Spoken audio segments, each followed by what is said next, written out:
Guys क्या आप भी जियो, आइडिया, एयरटेल, बीएसएनएल किसी भी कंपनी के यूजर हैं तो आपने भाई साहब जब आपका रिचार्ज खत्म होता है तो उसके भाई प्लान्स आप देखते ही होंगे, ठीक है। या आपके घर पे वाईफाई वगैरह कुछ भी लगा हुआ है तो उसके जब आप प्लान्स देखते हैं, ठीक है, तो उसमें क्या बताया जाता है भाई 100 Mbps मिल रहा है आपके लिए, हमारे मतलब इस रिचार्ज में, इस प्लान में आपको 100 Mbps मिल रहा है कि 200 Mbps मिल रहा है। और वहां पर जब आप भाई लोडिंग वगैरह कुछ भी करते हैं, ठीक है, वो रिचार्ज डलवाने के बाद, वो पैक लेने के बाद आप जब लोडिंग वगैरह कुछ भी करते हैं तो वहां पर क्या है, वो Mbps जितनी बताते हैं 100 Mbps उतनी स्पीड नहीं आती। ओ हो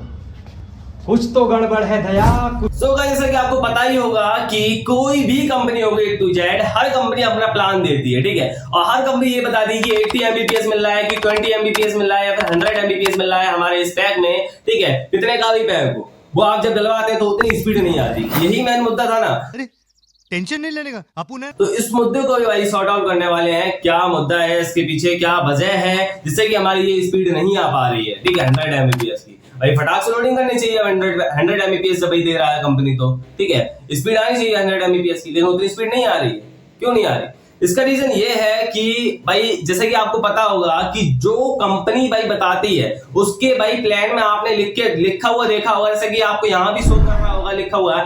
Mbps, ये जो लिखा हुआ है M_BPS, ठीक है, और आप जो लोडिंग वगैरह करते हो, किसी चीज को इंस्टॉल करते हो, वो M बड़ा वाला V होता है, वो बड़ा वाला V आपका जो होता है ना उसको हम कहते हैं वाइट, ठीक है, और जो हमारा छोटा वाला V होता है उसको हम कहते हैं बिट्स, है ना, यानी कि मेगा बिट्स और मेगा वाइट्स। अब इन दोनों के अंदर क्या डिफरेंस है, ठीक है, एक मेगाबाइट जो होता है वो 8 यानी 8 मेगाबिट्स के बराबर होता है, ठीक है, 8 मेगाबिट्स को मिला करके 1 मेगाबाइट बनता है हमारा, ठीक है। तो जब 1 मेगाबाइट जब बनता है ना, तो अगर आप 100 Mbps की जब आप निकालेंगे ना कैलकुलेशन, ठीक है, वो कैलकुलेशन में आगे मैं करके दिखाऊंगा, तो आपकी लगभग ऐसे निकल के आएगी 12 पॉइंट की कुछ निकल के आएगी समथिंग, ठीक है, तो इतनी MB आपको मिलने वाली है। तो कैसे क्या होता है भैया, आपको इस प्लान में आपने देखा ही होगा, ठीक है, एयरटेल का हो गया, जियो का हो गया, आइडिया का हो गया, या फिर आपका BI का हो गया, या आपका हो गया BSNL, किसी भी सिम को A to Z आप उठा लीजिए, हर सिम के प्लान्स में Mbps दिखेगा आपको, ठीक है। यहां पर क्या है, मेगा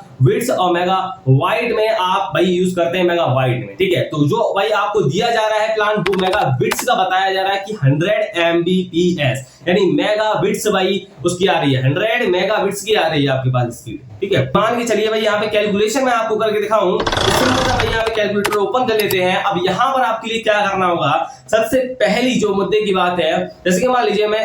यहाँ पर निकालता हूं इसके लिए, जैसे 100 Mbps की निकालनी है हमको, ठीक है, तो यहाँ पे हमने 100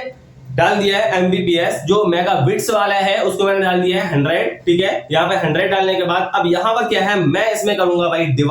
डिवाइड करूंगा किससे, 8 बिट्स से, ठीक है, यानी 8 बिट्स जो है, छोटा वाला V जो है, जो भाई कंपनी दे रही है ना, उस स्पीड को यहाँ पे हम लिखेंगे भाई 8, यानी 8 से हम उसको करेंगे डिवाइड करने के बाद हमारा, जैसे कि मैंने आपको बताया 12 पॉइंट समथिंग आ रहा है, जैसे कि यहाँ भी आपको दिख रहा होगा 12.5, ठीक है, यानी 12.5 की जो है भाई Mbps की स्पीड आ रही है, यानी MB कौन सा वाला MB, बड़ा वाला जो भी है भाई आपके पास, बिट्स वाला नहीं, वाइट वाला जो भी है आपके पास, ठीक है, यानी मेगा वाइट वाले बी में आपकी आ रही है 12.5 Mbps, यानी कि मेगा वाइट 12.5 मेगाबाइट आपको दिया जा रहा है, इतनी स्पीड आपको मिल रही है, ना कि 100 मेगाबाइट की नहीं मिल रही है, जैसे कि आपको एकदम जैसे ही आपने लोडिंग मारी फटाक से लोडिंग, इस तरीके से लोडिंग नहीं होने वाली, ठीक है, क्योंकि उसने बिट्स में दिया है और आप बाइट समझ के बैठ रहे हैं, ठीक है। तो ये छोटा मोटा डिफरेंस को भी आप चेक कर लीजिएगा जब भी आप अपना रिचार्ज वगैरह करवाएं या फिर अपने वाईफाई का रिचार्ज कराएं, किसी का भी A to Z करवाएं, तो इस चीज को आप जरूर से जरूर ध्यान दीजिएगा। So I hope you are understand whatever I explain to you in this video. So guys मिलते हैं ऐसी इन्फॉर्मेटिव वीडियोस के साथ, तब तक के लिए जय हिंद जय भारत।